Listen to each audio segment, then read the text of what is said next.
Welcome to Sat Chats, the Bitcoin podcast where we chat about sats. Sats are the smallest part of a Bitcoin, the same way pennies are the smallest part of a dollar.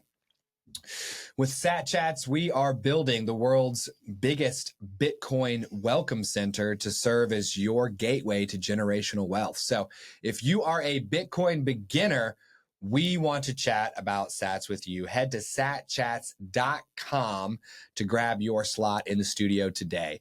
I'm your host, Stuart Bitcoin Maxi, who wears prescription sunglasses to protect you from my Bitcoin laser eyes.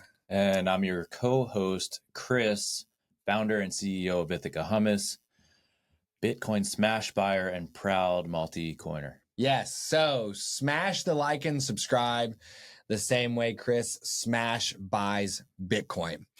Today, we are bringing to you Chris's friend, Chris. Alternate universe, Chris. Yes. And Chris has a Bitcoin story for us today and some really interesting thoughts and questions that we'll get into as well. But before we do, help our satillionaires get to know you. Tell us a little bit about who you are, Chris. Yeah, sure. So my Bitcoin story is probably most relevant to this, and I kind of got into Bitcoin around 2014 was when I first heard about it.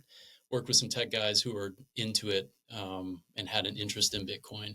I distinctly remember a CTO I was working with in 2014 saying, "Hey, you should pick up some of this stuff." And I rolled my eyes and said, "Yeah, I'm probably not going to do that." And I regret that most days. But it was just kind of interesting hearing that, or having, some time in the early days of Bitcoin being around when it was first happening. So yeah, I kind of over time got interested in it a little bit. Started buying on Coinbase in 2016. They still do, I imagine, where you could just buy every week, set it up to pull out of your bank account. And I was buying $25 of Bitcoin a week. And it was probably November, December, 2016 when I started. Wow. And, that kind of built up a little bit. And then around I think it was December 2017 when it really had that run to like 20, just over 20. And that was my magic number that I had put in my head. I said, all right, I'm going to sell everything I've got when it hits 20, because that seems smart. And it did for a brief time. I sold most of it. I remember being in Target with my wife, Christmas shopping, and I got the notification that Bitcoin had hit 20K. I was like, all right, that's it. I'm in there trying to log into Coinbase to sell all my Bitcoin. I kept a little bit, but it seemed smart for a while, because then it dropped back down. It was in the teens, and I think sub 10 for a while after that.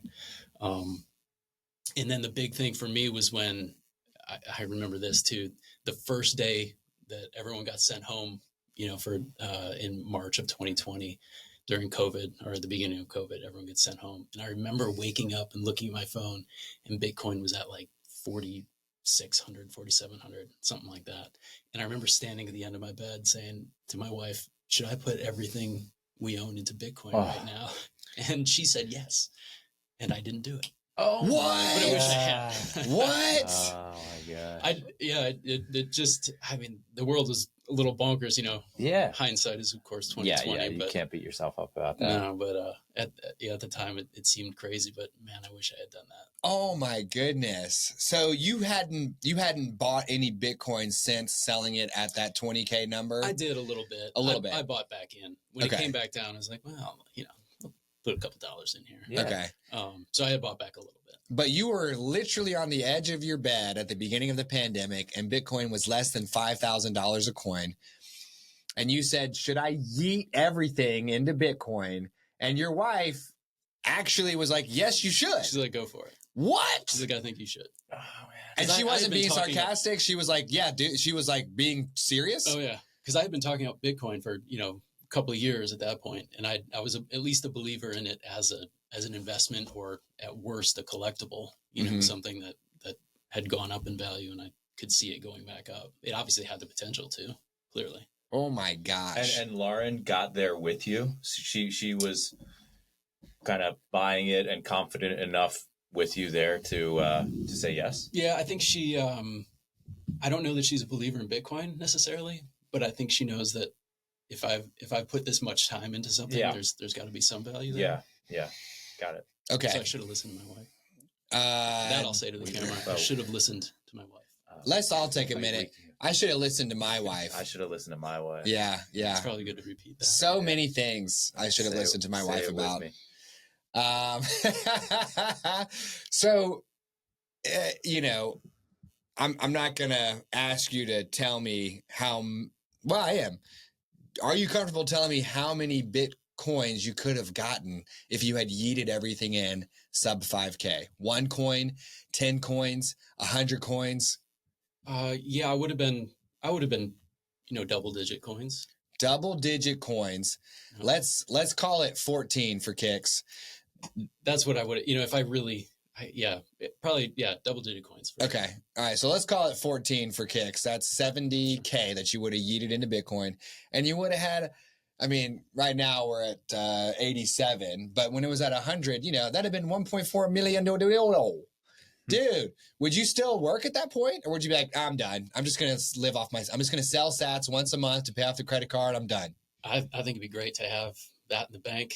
My kids could go to school wherever and whenever they wanted and just keep pushing along. You'd still work. Oh yeah. Yeah.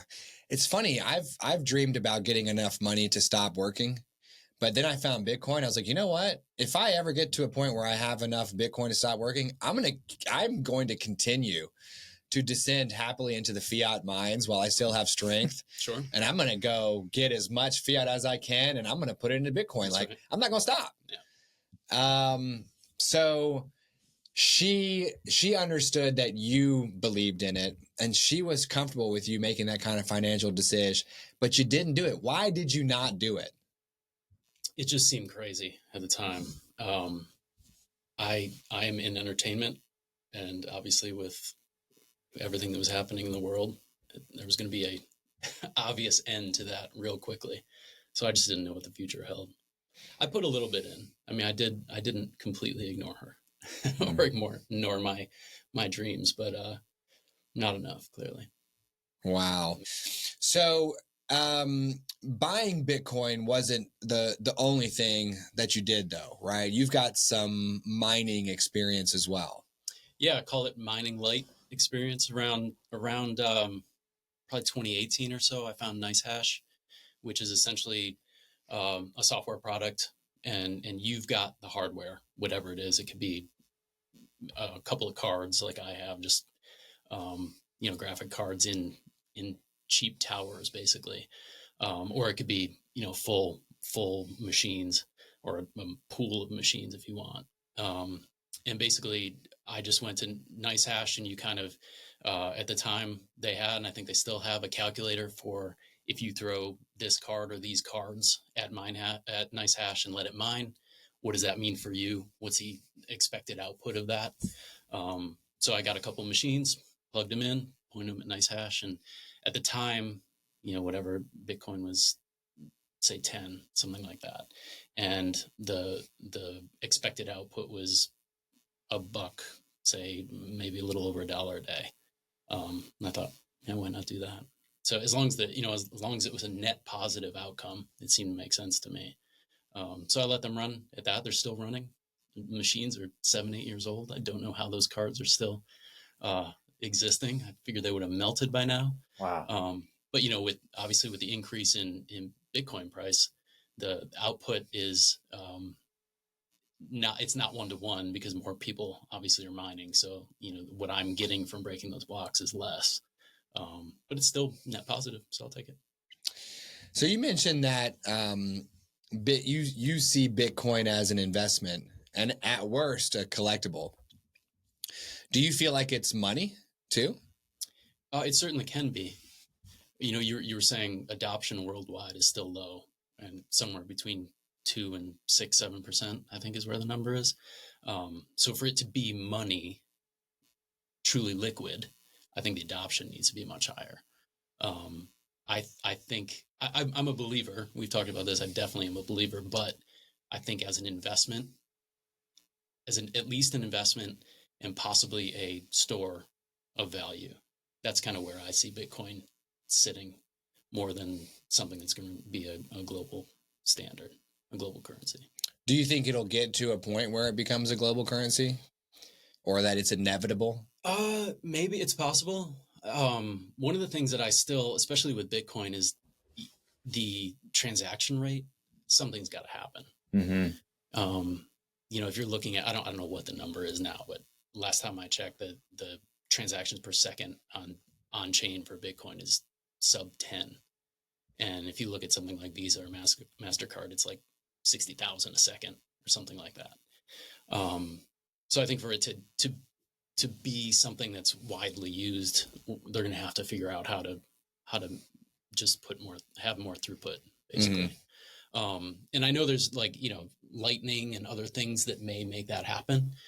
But obviously the little reading I've done about that is that means everyone's going to have to adopt another proprietary something. And we'd all have to have Lightning apps or whatever it is to make those transactions happen. So it's just like more hoops for people. And I worry about that in terms of Bitcoin's ability to be truly liquid, truly money. Mm-hmm. So let's look at the dashboard here and see if you can find where Clark Moody has all the transactions right here. Transactions, total all time. What does that say? 1,159,845,863. Okay, so 1.1 billion transactions over the past 16 years. And the rate over the past 30 days, what does that say? 4.6 transactions a second.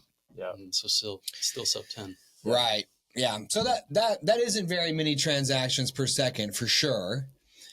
And to your point, that was one of the things that you mentioned, before jumping on the show, was like this idea of layer 2 type stuff. So, for all our satillionaires out there who need an introduction to this, Bitcoin, we consider to be on-chain transactions where you're sending your Bitcoin from one place to another. You need to drop it into the mem pool. The miner's going to grab it. And then, every 10 minutes, they're going to commit these transactions to the blockchain. And even then you want to wait for like 6 confirmations to really be sure it's there. So it's like an hour. And I think we've gotten to a point where people are pretty happy about big transactions on Bitcoin, like big international transactions. If you wanted to spend $200,000 on some mining rigs in China, like the guy who used to host What Bitcoin Did, Peter McCormick, he was very happy when he sent 6 figures across the Bitcoin network to somewhere in China. But to your point, I don't think we can wait an hour for our Starbucks coffee transaction to to resolve, right? Especially if I couldn't take my first sip until afterward, it would already be cold. Yeah, no good. So you mentioned the Lightning Network. Yep. And layer 2, right, would then be, okay, well, what can we build on top of Bitcoin? Yeah. Lightning just got a boost, I believe, because Fidelity wrote a paper on it recently.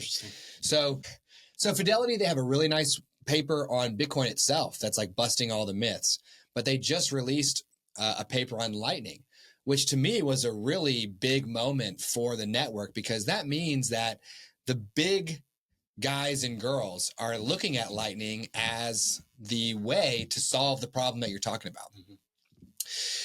Is it something else for people to adopt? Yes. Do most smartphone wallets also have a Lightning option? Yeah. Mm-hmm. So if you've got Blue Wallet on your phone, or if you've got Zeus and you're already comfortable opening it up and working with Bitcoin in that way, you just tap add new wallet, create Lightning wallet, same thing. Yeah. And I think it's important for us to take a step back and remember that people had to adopt all the madness we use today. We used to have real money in the form of gold. Mm-hmm. But the problem with gold is that it's a physical item, which can be captured and placed inside a bank or a fort. You know what I mean? And then you can say, well, since this is so hard to move around and since we control it, we'll just print paper on top of it. So the US dollar for a while was a layer 2 technology on top of gold. Sure. And people figured that out. Then when they got rid of the convertibility, it kind of became its own layer 1. It's really like a layer nothing. Mm-hmm. It's just absolutely floating in space. But then you have the credit card issuers who are now a layer 2 on top of the US dollar. And think about all the work that was required to install credit card terminals all across America. I mean, you can remember when you had to put the credit card down and then you put the paper and it's like, chink, chink. You know what I mean? Yeah. And like people would get their like fingers crushed by this thing. And then you would have to take it and like, hey, here's your little receipt, right? So we've had to deal with the building up of monetary technology forever. Yeah. And I don't think that it's going to be difficult for the world to adopt Bitcoin and Lightning simply because they're operated by everyday people versus a government or a company. Yeah, interesting. So do you think in that analogy is peer-to-peer payments going to be the thing that's adopted first? Like crypto, Bitcoin, crypto, whatever it is, peer-to-peer payments before I go and pay with Bitcoin at Harris Teeter? That's super interesting. I think the first thing we're all going to do is gobble up as much Bitcoin as we can. Mm-hmm. Full hungry hippos mode. Yeah. You know, Michael Saylor talks about the gold rush is between now and November 2034 when 99% of Bitcoin will be issued. Mm-hmm. So funny that we can still only talk about Bitcoin in terms of something else. Like, It's not a gold rush. It's a Bitcoin rush. Mm-hmm. So I was thinking about this the other day too, Chris, because so many people, and I did this too, approach Bitcoin for the first time as something that's going to make them more money with their money. Right. My first Bitcoin buy was $45 on Coinbase with my own little allowance money that I get for doing chores around the house. Okay. And my idea was that it would one day get to like $3,000 and I could just like get a huge chest tattoo. And it wasn't until later that I was able to realize that Bitcoin is actually money. Bitcoin is such good money that everyone can only understand it as an asset or an investment. It's like, they're like, man, the amount of money required to buy Bitcoin is always going up. So it must be an investment. It must be an asset class. But what it actually is the greatest money of all time. And what's happening is not that Bitcoin is becoming more expensive in dollar terms. What's happening is that Bitcoin's purchasing power is going up. That's what's actually happening. Bitcoin doesn't care about your silly money, right? Bitcoin is Bitcoin. But we're all ensorcelled by this number go up technology, and we're all just focused on the US dollar. So we're all in this space where it's such good money that we're past that phase of Bitcoin where the libertarians were like, hey man, I'll give you this homemade granola bar for 200 Bitcoin. And you're like, sweet man. And it's like, look, I paid you. We don't need the government. We don't need their money. We're libertarians. Meanwhile, in today's terms, like, I just spent $20 million on that granola bar. You know what I mean? Like, and they can't believe it. So I think we're in a situation where it can be used peer-to-peer as money, but people aren't very willing to do that. Yeah. And that's fine. We can all keep earning fiat. The nation state's not going to go anywhere. Stack as much Bitcoin as you can, and then get ready for things to flip, probably quickly, right? Because maybe in 10, 15 years, all the nation states are doing business with one another on chain because they are sending big fat amounts. They're not sending little coffee amounts. And you get to the point where everybody's using Bitcoin, then you have the Lightning layer where you can go get your coffee. So I think step one, we're all going to stack as many sats as humanly possible. Step two, I really don't know if peer-to-peer will come first or if consumer to business will come first. I mean, quite frankly, I don't buy a lot of things from my peers. Right. Yeah, true. And like there's a whole culture of Craigslist or Facebook Marketplace or like, Team No Buy or whatever, where like, you're on a Facebook group where everybody just shares what they have. Like, hey, I'm done with my kids' stuff. You can just come get it. I kind of don't interact with any of that. I'm like, I don't want to know who you are. I don't want to go to your house. I don't want you to come to my house. I don't want you to see where I live. Like, I just want to go get it. I just want Jeffrey Bezos to send it to me.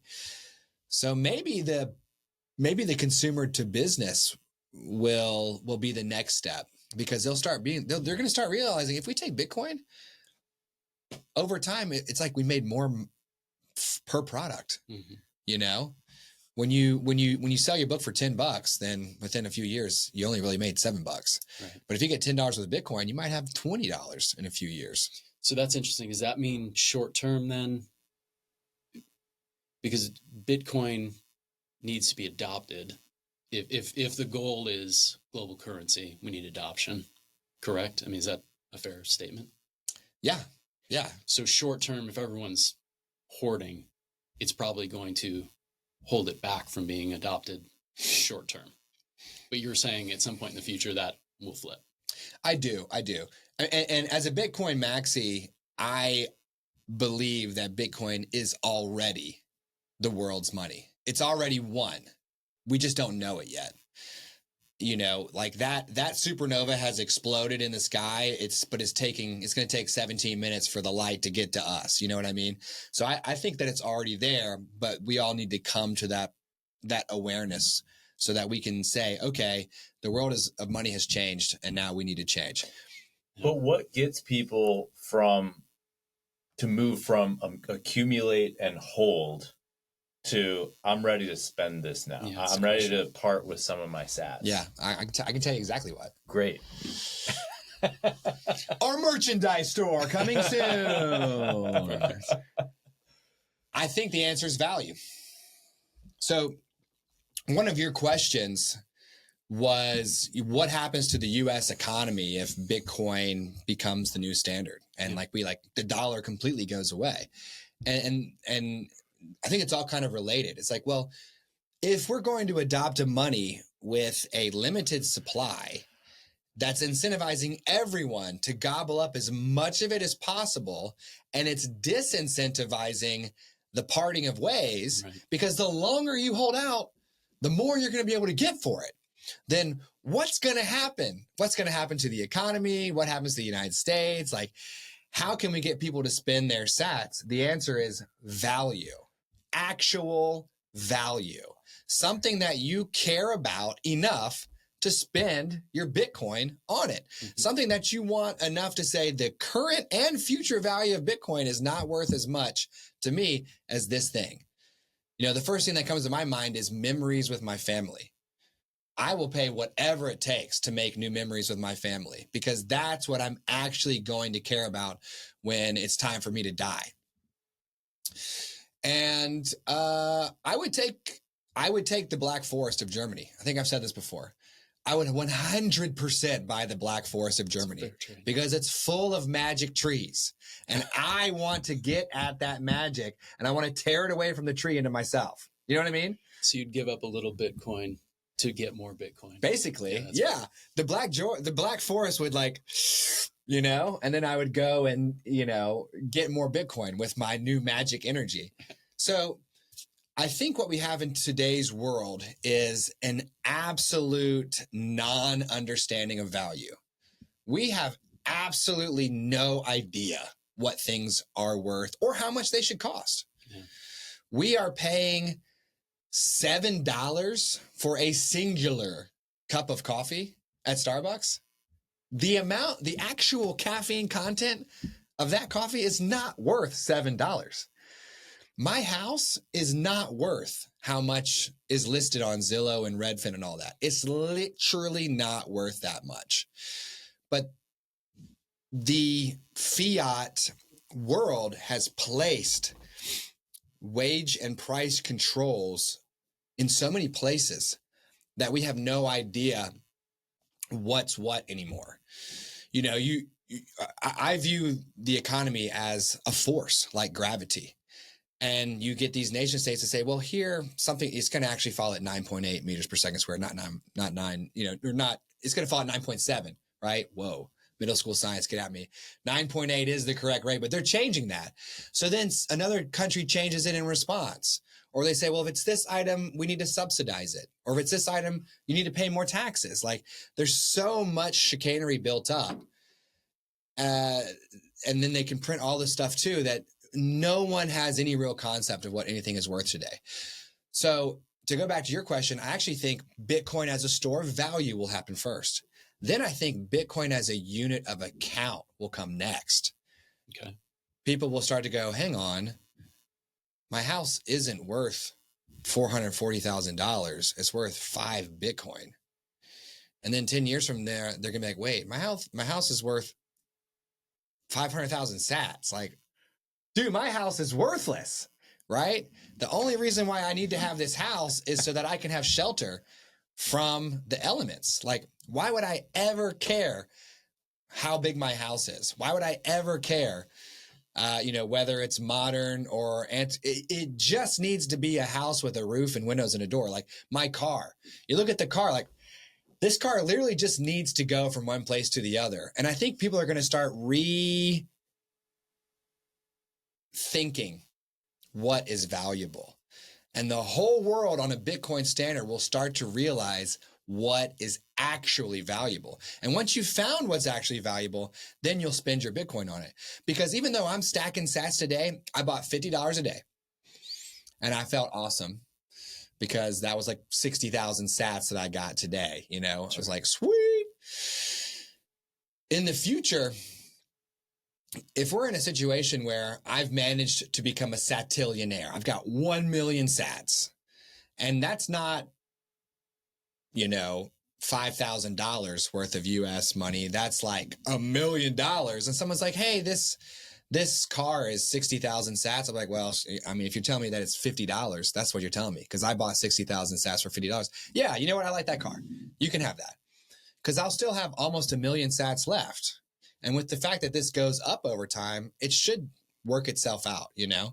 So I think once everybody gets to the point where they have enough sats and the value of things, the price of them go down, it's not going to matter to you to spend, a couple thousand sats on a vacation or a car, And with the Lightning layer, yeah, I'll pay 7 sats for a coffee if we're in a world where 1 million sats is $1 million. Right. I think you make a really good point. And it's valid too, is there's always this, one of the fears I think that people have with Bitcoin is I hold this in this wallet. And if I lose my keys, I'm in trouble. If I've got only one wallet and I'm transacting with you and I hit 3 extra zeros, I'm in trouble. All those problems exist with money today, transacting on Venmo or Cash App or whatever it is. But it seems like there's a fear baked in with Bitcoin that I'm going to mess this up. Mm-hmm. But I think it's cool with something like, I'm kind of talking on both sides of my mouth with the adoption of additional technology, but with something like Lightning, I could have only $100 worth of Bitcoin, where if I do screw up, I lost $100 or I lost the equivalent of $100 versus my entire Bitcoin wallet. Mm-hmm. So I think that is smart. That makes sense. There's like a firewall in between. Yeah, that's a good way to put it. Yeah. And so here's what I'll say about that as well. I do think that there is this idea of being afraid. And people are trying to convince one another that they shouldn't adopt Bitcoin because there is the risk that you're going to lose your Bitcoin. And just like number 13, Brock, they think that it's good to stay in the traditional space because, hey, if I get hacked and someone steals my identity, or they run to Walmart and buy $10, $50 gift cards, they just put the money back, and we have some, they'll go, oops, looks like you had a little boo-boo, and they'll put your money back. But in exchange for that comfort, you are agreeing to a form of money that loses purchasing power over time. So it's like telling me that quicksand is safer than dry ground, right? It doesn't make any sense. Bitcoin is the only thing that cannot be debased. If any of your wealth is outside of Bitcoin, it can be debased. If your wealth is in gold, they can go find more. If your wealth is in houses, they can go build more. If your wealth is in land, oh, they're not making any more land. Yes, they are. They absolutely are making more land. So Bitcoin is the only thing that cannot be Who's making more land? Who? What do you mean by that? Bro, number one. Dubai? Number one, volcanoes are. Okay. Okay. They. All right. They, them. Okay. Go ahead and peep every active volcano on Earth and let me know what you find there. All right. Literally, they're spewing more land out of the top. Okay. So first of all, the Earth is making more land, number one. Okay. Number two, humans are making more land. Now, in the case of the Middle East, they make it quite quickly, right? They take the land from underneath the sea where they can't do anything with it, and they shoot it out and they build it up, right? I think it's called dredging or whatever. And you can see there's a whole hotel that was built on a form. They made a land that looks like a tree from outer space. Yeah. They just made it. You just take the land from underneath the sea, you yeet it on top, right? Until it's above the sea level, and then you get it all good to go, right? But humans are also making more land over time. And this one blew my mind. I looked at a side-by-side of Boston in the colonial era and Boston today. They have absolutely made more Boston. Because all you do is you go to the edge of Boston and you do just like they did in Dubai over time, you know? They might build a dock, you know, and then they might pave over it. And then over hundreds of years, there's more Boston in Boston now. So you absolutely cannot tell me that they're not making more land, because there's literally more Boston today than there was back in the day. And you better believe that they're building junk on top of it, right? So your land is of no value to me. Your structures are of no value to me. Your other forms of money are of no value to me. The only thing that has any value is Bitcoin. And I'm just getting absolutely fired up in here. Yeah, oh my God. Yeah. Well, wait a second. Let me just more Boston. Yeah, more Boston. I love that. Let me just show you. They debased Boston. So this is Venmo right here. And here are all the cryptocurrencies that I guess you can transact on. And there's a buy and a receive button. So I've never actually done this. Maybe it's like a wallet transfer versus actual transaction. I don't know. I would think. It's made me curious enough to want to learn more. Yeah. But I mean, you see stuff like that and it's like, okay, you know, we're Cash App has definitely had it for several years. But I think it's the same thing. I think it's just I can pull it in from a wallet. I can buy. Let's see. Yeah, I can buy, sell. I can send and receive from here. But it's basically buy, sell. Okay. Yeah, that looks like a legitimate kind of buying platform there. Man, you know what? I tried to wire money to Bitcoin Well at like 11 o'clock today. So I get on Chase Bank app and do the whole thing. They obviously charge $35. I logged in, you know, put in, and I know they're just trying to be safe, but here I am in the middle of this episode. They're trying to call me and get in touch. Are you sure?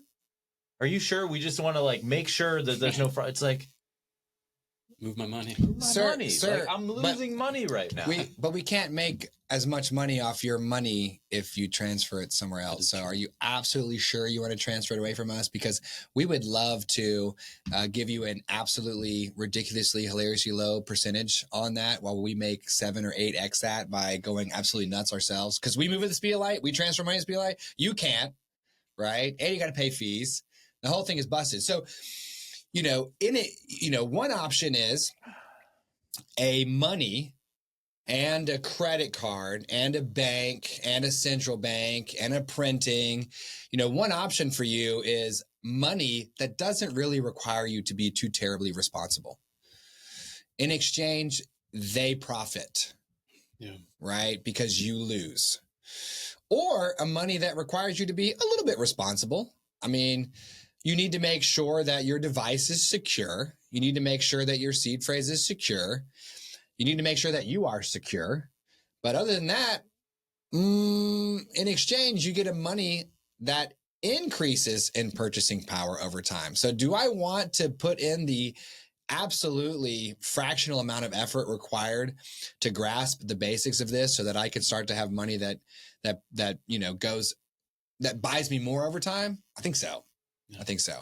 And I think that Lightning represents a community driven credit card processing system, basically, right?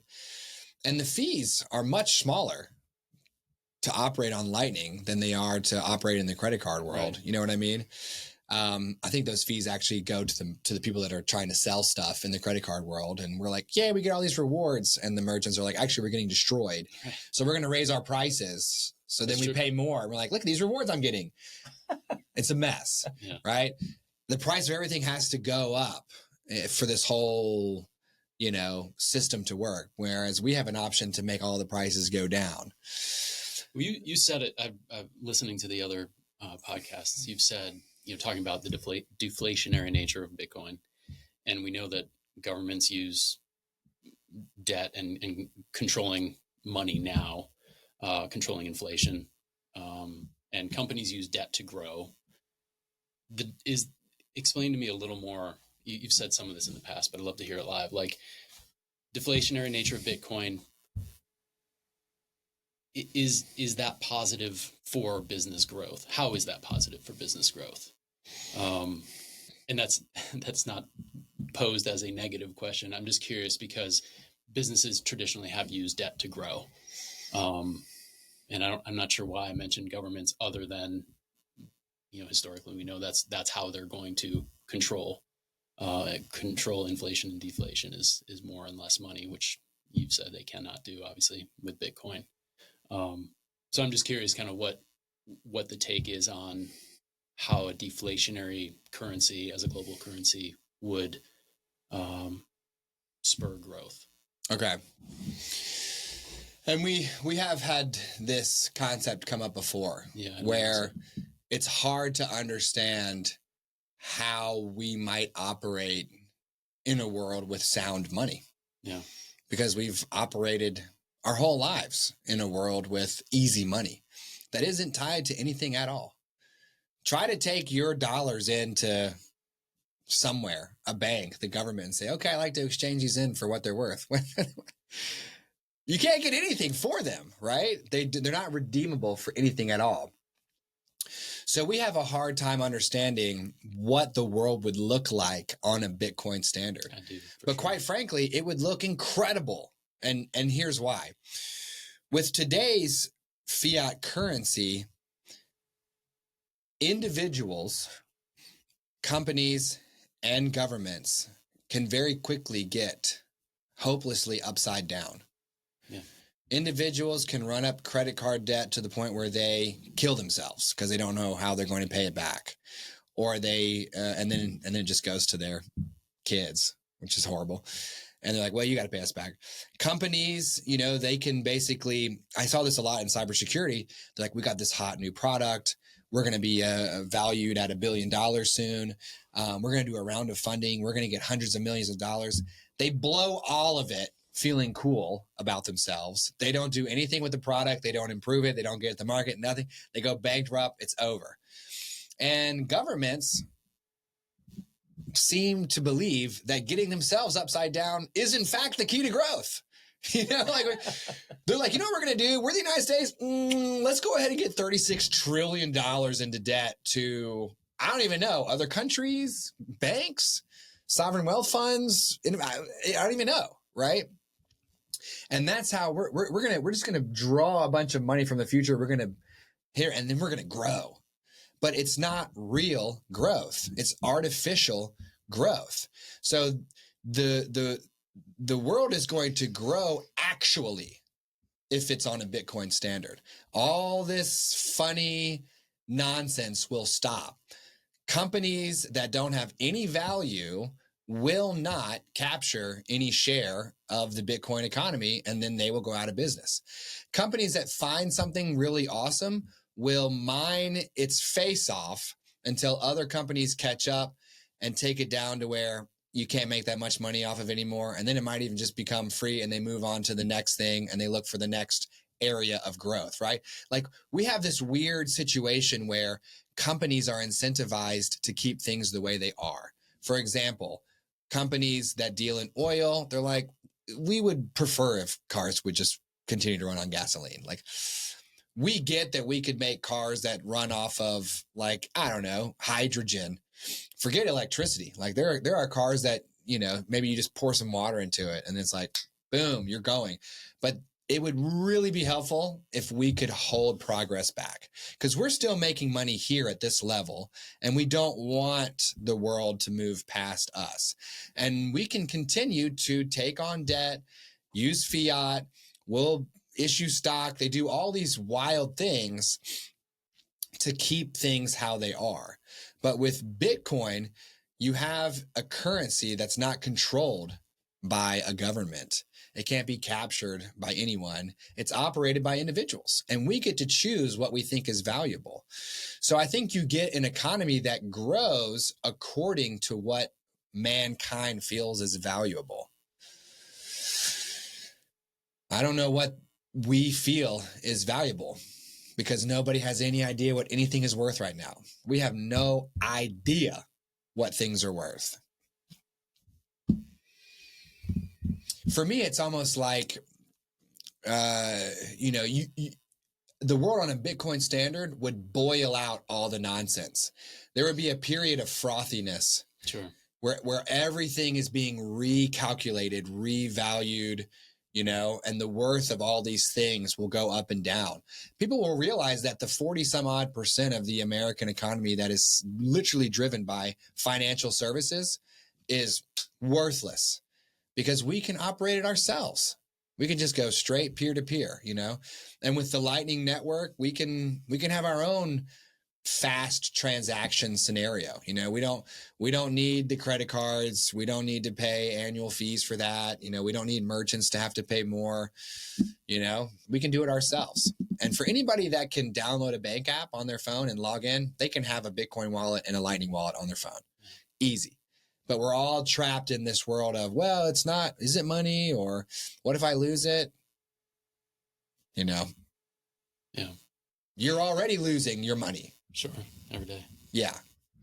And at a micro level, too, you talked about all those retailers, the grocery store, whatever it is, all those EMV devices that tap to pay and swipe and all of those. I mean, those are expensive. Those units are hundreds of dollars. Mm-hmm. So all those retailers have invested thousands, millions of dollars, depending on the size of the retailer, just to have those units. Yep.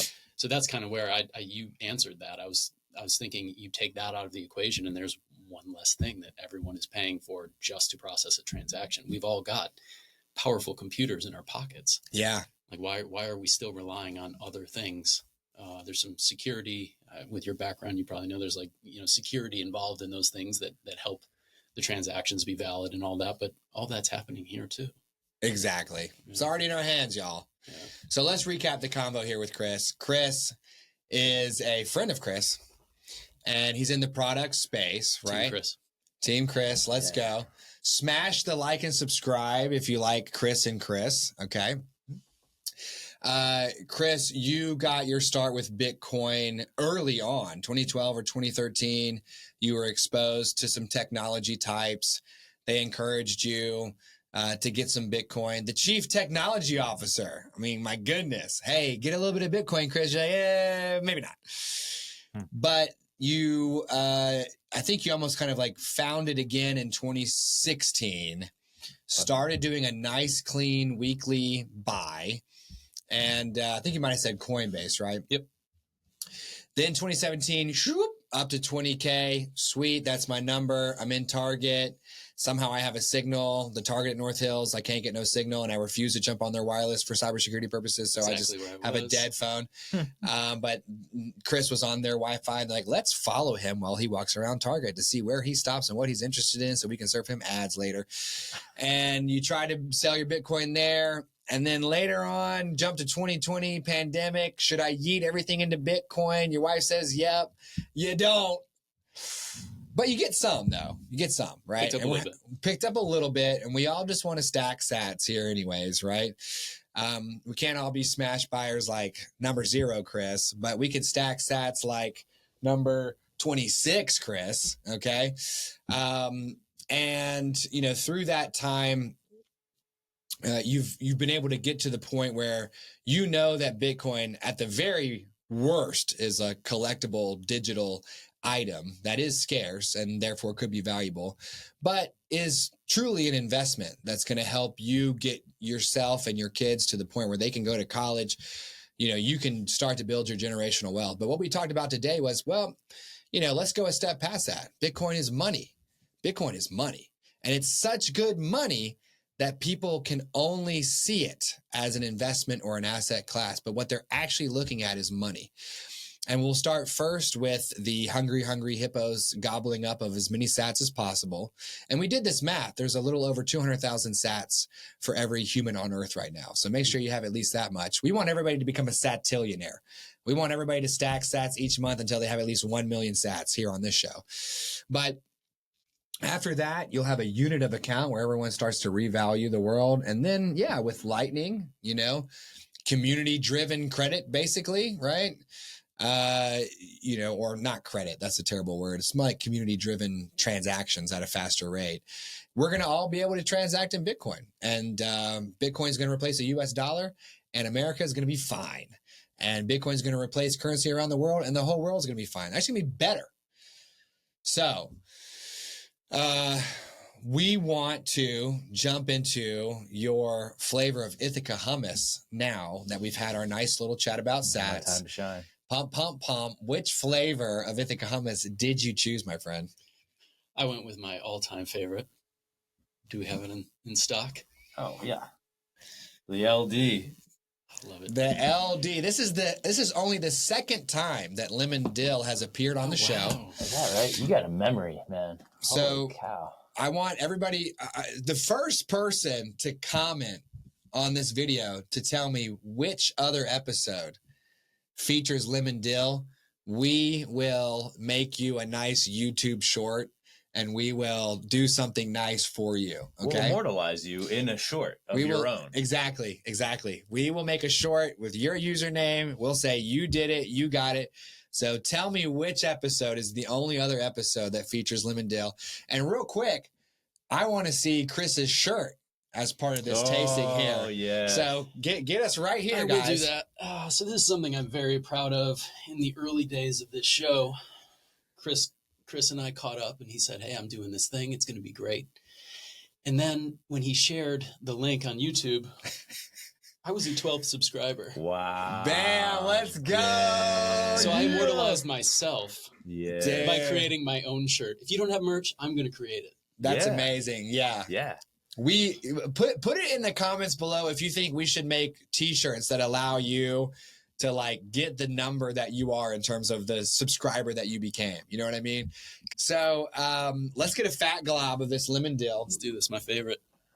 Also a lemon dill early adopter. Yes, that's true. And we'll all You've been try in at the you've same been in time game here. for a long time. Come down on the mic. Let's get the ASMR. Creamy. Quite good. Wow. Damn. Oh my God. So good. It almost tastes like cheese. It's like so rich and So good. I recall eating my own tub of that. We were at a lake once. oh yeah. Yeah. Had some chips with that. I ate the whole thing right in Yeah. front of you all. Yeah, that was fine. That was To heck fine. with the rest of you. Yeah. That's mine. Yeah. No problem with that. So immediately I had the sensation that I was a longshoreman on a fishing vessel off the coast of New England. Full yellow rain gear. Because I feel like that lemon dill reminds me of fish recipes. Yeah. Well, sure. Yeah. And it just kind of transported me to kind of an ocean. You feel the wind in your face. I did. I felt the salt spray of the Boston Harbor. It's different. Growing Yeah. in front of you as you're looking at The it. Boston Harbor is coming closer and closer to my boat because they're just adding more of it every day. Yeah. Every day. There's a Paul Somewhere Simon in the song about distance, Yeah. Volcano explodes. Volcanoes in Iceland back over my shoulder, right? They're just making more land, dude. Making more Maine. Oh my gosh. Yeah. Give me a break. Absolutely delicious. I'm going to have another one of that while you make Chris his offer. All right. Well, Chris, we believe in value exchanged for value here on the Sat Chats podcast. So in exchange for your time that you so graciously gave to us and our audience, we want to offer you a small token of our appreciation, the choice between $50 or $50 in sats, which I'll calculate right now using the Clark Moody Bitcoin dashboard. You might get even higher. I was just say, let's wait 10 minutes. Okay, yeah. I mean, I wish we could, but right now the price of one Bitcoin is $87,150, which just went down to 87,130. I'll give you that. Oh, 87,100. Well, you see the sats isn't changing because he it has to move enough for him to change the sats. True. Okay. So sats per dollar, 1,148. So 1,148 times 50 is 57,400 sats. Wow. Or $50. Sold. Sold on the sats. Yeah. Yes, dude. Let's go, Chris. Come on, baby. Great choice. Let's go. So, number 12 YouTube subscriber, number 26 on the show, Number one in your hearts. number one yeah. in our hearts. Yeah. Ooh. Yeah. Well, maybe number 2, 3. So some top 10. Top 10. He's up Or there. 5. That shirt, top you're five. up there. All right. Yeah. And number 24 to take the Bitcoin. So we've only had 2 take the cash. So we appreciate you keeping that streak alive. If you made it this far, we would like for you to give us your value for our value. We accept likes. We accept subscribes. We accept comments. Don't forget to comment which episode is the only other episode to feature Lemon Dill. We'll do a YouTube short just for you. It's only right. I will follow that person. Yeah. I mean, that's my lemon dill soulmate. Yeah. Throw that in there too. So You're going to like the Let's answer. go. You're going to like the answer. Give us 5 stars on Spotify. You know, if you're on Instagram, TikTok, whatever, just absolutely blast us with your digital approval and help us get to 999 plus 1 subscribers on YouTube. That is what we need to unlock the live show Friday mornings at 10 a.m. Come on, y'all know y'all want to hang out with us Friday mornings. I can't Okay? wait for that. You're just going to be checking your little email anyways. You know, you would have on a little bit of music or a podcast in the background. We'll be there with you. Okay. You can be in the chat. Chris will be in the chat. Chris will be in the chat. Number 5, Chris, he'll be in the chat. So All many the Chris's Chris's. are going to be in this chat. Team Chris is going to be in the chat. Okay. And you guys, you know, you want to hang out with us. So let us hang out with you for goodness sakes. All we want to do is chat about sats. That's great. all we're asking for. Come on, y'all. Sheesh. Donations. So remember, Sat Chats is for educational purposes only and should not be construed as financial advice. Also, our guests' views are their own. Appreciate it, all you Satillionaires out there. We'll see you on the next one.